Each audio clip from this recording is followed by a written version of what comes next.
જન્મ જયંતિ પાછળ રાત્રિ શબ્દ નથી આવતો, પણ ભગવાન શિવની જયંતિની પાછળ શું બોલીએ છે? શિવરાત્રિ બોલે છે કે નહીં?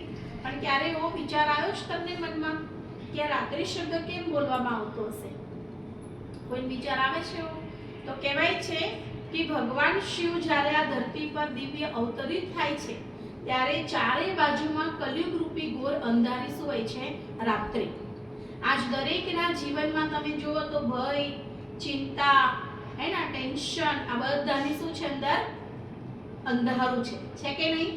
આજ દરેક વ્યક્તિ રોજ રાત્રે સૂતા પહેલા ડરીને સૂવે છે કે કંઈક મારા ઘેર ચોર ના આવી જાય.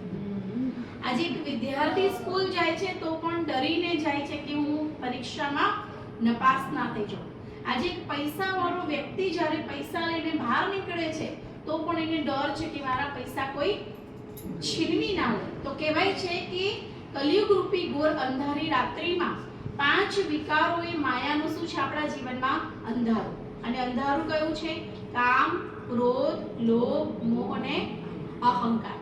એનાય નાના બાળકો જન્મ્યા છે, રાવણના વંશજો. કયા? ઈર્ષા, વેર, ઝેર, દ્રોણા અને નફરત. તમે કેટલી પણ ભક્તિ કરો છો, રોજ ડેલી મંદિરમાં જાઓ છો, પણ જો તમારા સ્વભાવમાં ચિંતા છે તો ભગવાનને યાદ કરેલું વ્યર્થ છે. ભક્તિ કર્યા બરાબર કરી જ નથી. જો તમે ડેલી ઉપવાસ રાખો છો, પૂજા કરો છો, ઘરની અંદર પણ એટલી બધી ભગવાનને યાદ કરો છો, પરંતુ જો તમે કોઈનું ઈર્ષા કરો છો, પરચિંતન કરો છો, તો એ યાદ ભગવાન સુધી પહોંચતી નથી. એટલે કહેવાય છે કે પરમાત્મા શિવ એ જ્ઞાનના સાગર, શાંતિના સાગર, પ્યારના સાગર, શક્તિઓના સાગર અને સુખના સાગર છે. એ પરમાત્માની શક્તિને આપણા જીવનમાં લાવવી હોય અને લાવવા માટે જ ભગવાન આપવા માટે જ બાળકોને શું કરે છે? આ ધરતી પર એનું દિવ્ય અવતરણ થાય છે. એટલે કહેવાય છે કે પ્રજાપિતા બ્રહ્માના માધ્યમથી ભગવાન શિવ આ ધરા પર આવીને એના બાળકોને શું કરે છે? શક્તિઓથી ભરપૂર કરે છે. પણ શક્તિ મળે ક્યારે? મેં તમને ઉદાહરણ આપ્યું ને કે સૂર્યની રોશની આપણા ઘરમાં આવે ક્યારે? બારણું ખુલ્લું હોય ત્યારે. એમ ભગવાનની શક્તિ પણ મને ક્યારે મળે? મારું મન અને બુદ્ધિનું બારણું ખુલ્લું હોય ત્યારે. આજ આપણે તમે જુઓ સવાર ઉઠીને ભગવાનને યાદ કરીએ છીએ, પણ મન કયું હોય? એક બાજુમાં દીવો કરતા હોય, એક બાજુમાં અગરબત્તી કરતા હોય, અને મન કઈ ભટકતું હોય? પાણી જતું રહેશે ને દૂધ જતું રહેશે, છોકરાઓને મોડું થઈ જશે ને ટિફિન રહી જશે. તમે જો મન મંદિર અને કે હાથમાં મારા ને પેટમાં શું હોય છે? લારા હોય છે. તો ભગવાનને યાદ કરવા માટે પહેલી આપણી અંદર 2 વાતો જોઈશે, તો આપણે ભગવાનને યાદ કરી શકીશું.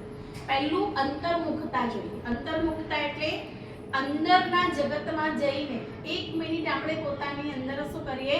ઝાંકીએ, બેસીએ પોતાની સાથે. આખી જિંદગી આપણે બીજા સાથે બેસવામાં કાઢીએ, પણ પોતાની જોડે ક્યારે કોઈ બેઠા છો? કે તમારી અંદર શું ચાલી રહ્યું છે?